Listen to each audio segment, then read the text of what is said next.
আপনাদেরকে যদি বলা হয় যে আপনাদের পছন্দের মুভি কোনটা, তাহলে আপনারা কি বলবেন?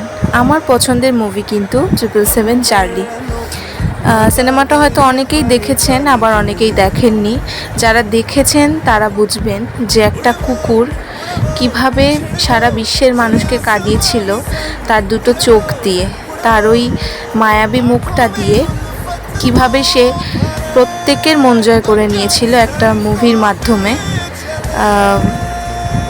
খুবই ভালো একটা মুভি। যারা দেখেননি তারা বুঝতে পারবেন না, যারা দেখেছেন তারা হয়তো জানেন।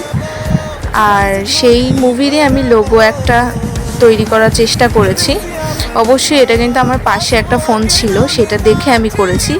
এমনি আমি মন থেকে তো বানানো কখনো পসিবল না। যাই হোক, ভিডিওটি তাহলে এই পর্যন্তই থাকলো। সবাই ভালো থাকবেন, সুস্থ থাকবেন। দেখা হচ্ছে নতুন কোনো ভিডিও।